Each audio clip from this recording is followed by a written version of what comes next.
Assalamualaikum warahmatullahi wabarakatuh. Perkenalkan, nama saya Devi Hoyurnisa, NIM 1120007 dari kelas HKIA. Di sini saya akan menyampaikan materi tentang siasah dauliyah, siasah dusturiyah, dan siasah maliyah. Yang pertama yaitu siasah dauliyah.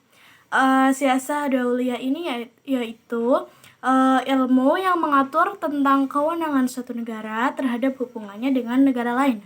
Nah, masalah yang diselesaikan dalam siasah dauliyah ini meliputi masalah teritorial, ekstradisi pengasingan, ada juga pengusiran warga negara asing dan lain sebagainya. Dan juga ada selain itu juga ada untuk mengurusi masalah kaum zimah, akad timbal balik, kisos dan diat. Kemudian ruang lingkup dari siasah dauliyah ini ada perjanjian internasional, ada perlakuan terhadap tawanan, hak dan kewajiban suatu negara dengan negara lain, aturan peperangan, terus ekstradisi, pemberian suaka politik dan keamanan, kemudian ada penentuan situasi damai suatu negara. Kemudian di dalam siasah dauliyah ini juga memiliki asas-asas dasar, yaitu yang pertama ada asas kemanunggalan manusia, di mana asas kemanunggalan manusia ini manusia yang satu dengan manusia yang lain itu memiliki satu kesatuan, di mana mereka sama-sama makhluk ciptaan Allah. Kemudian ada asas persamaan, yaitu di mana manusia yang satu dan manusia yang lain itu memiliki kedudukan atau derajat yang sama. Kemudian ada asas keadilan, di mana manusia memiliki kedudukan dan hak-hak yang tidak boleh dilanggar.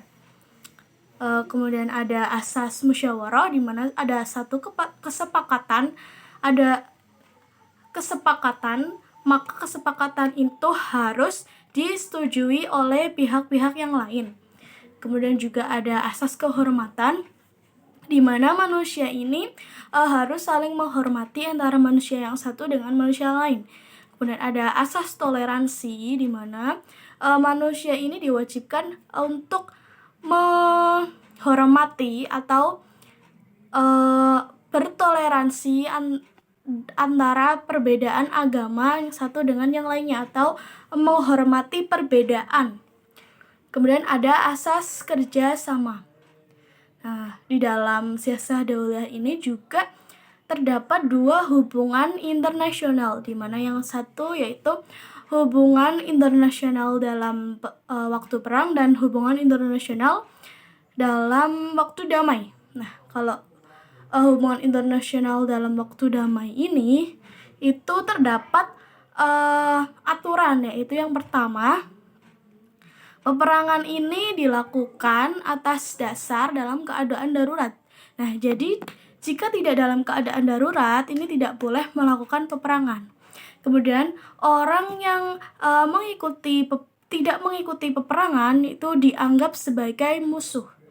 Kemudian jika di dalam musuh sudah mengeluarkan tanda-tanda perdamaian, maka diwajibkan untuk melakukan perdamaian. Kemudian yang keempat yaitu tidak boleh melakukan tawanan perang itu semena-mena. Jadi harus melakukan tawanan perang selayaknya manusia. Kemudian juga ada hubungan internasional dalam perang. Nah, hubungan internasional dalam waktu perang ini itu konsekuensinya perang ini boleh dilakukan, tetapi tidak untuk menaklukkan suatu daerah. Dan perang ini juga memiliki aturan-aturan, yaitu tidak boleh membunuh anak-anak, tidak boleh membunuh wanita yang tidak ikut berperang dan memerkosanya, tidak boleh membunuh orang tua yang tidak ikut berperang, tidak boleh membunuh pendeta yang tidak ikut berperang, tidak boleh merusak tempat ladang tanah milik musuh, tidak boleh merusak tempat beribadah, dan yang terakhir yaitu tidak boleh mencincang mayat musuh selayaknya hewan. Dan kemudian ada satu lagi, yaitu tidak boleh membunuh hewan dari musuh kecuali untuk keperluan makanan. Nah, materi selanjutnya yaitu siasah dusturiyah. Nah, siasah dusturiyah ini di mana siasah ilmu yang membahas tentang perundang-undangan negara.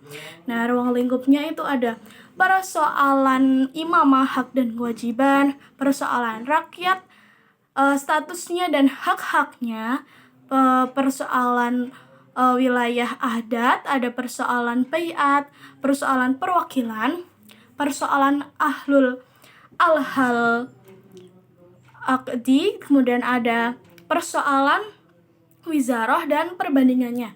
Nah, di dalam persoalan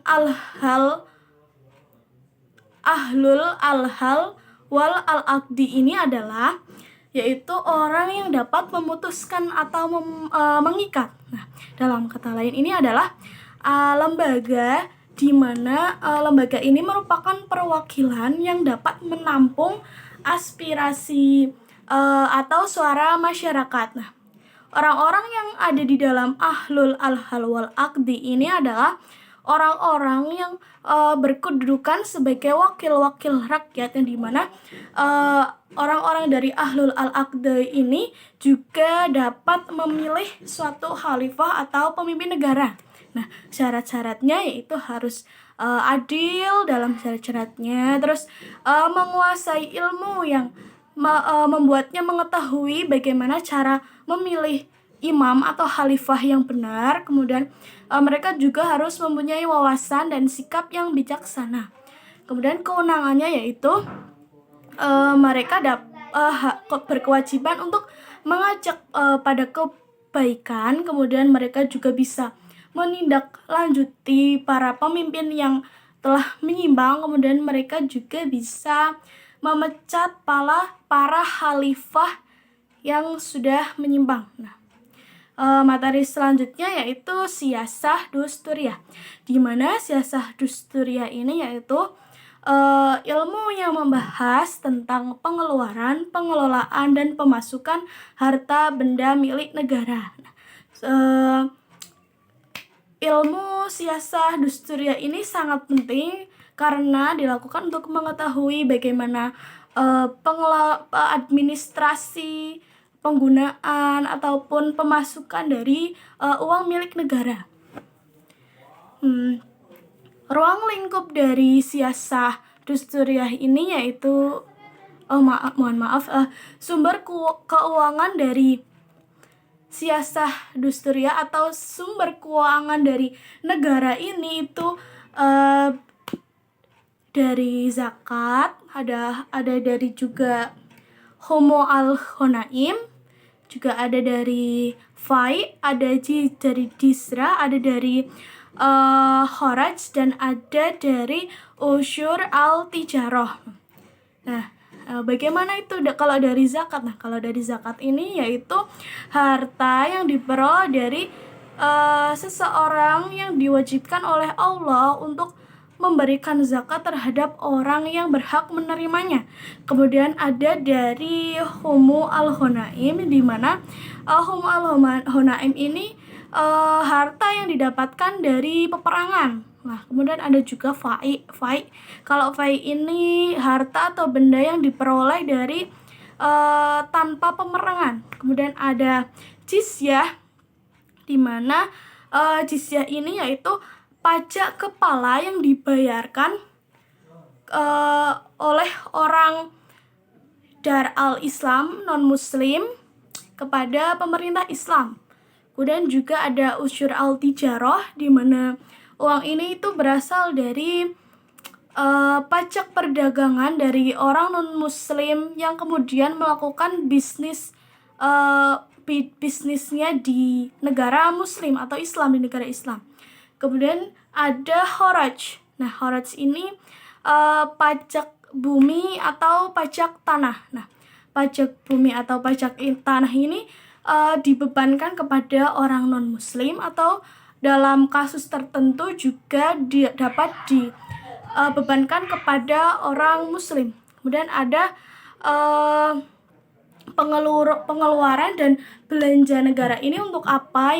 Yang pertama yaitu untuk memberantas kemiskinan, ada untuk pendidikan, ada untuk pembangunan hukum, ada untuk pembangunan infrastruktur dan fasilitas sosial dan lain sebagainya. Mungkin sekian yang dapat saya sampaikan, kurang lebihnya mohon maaf. Wassalamualaikum warahmatullahi wabarakatuh.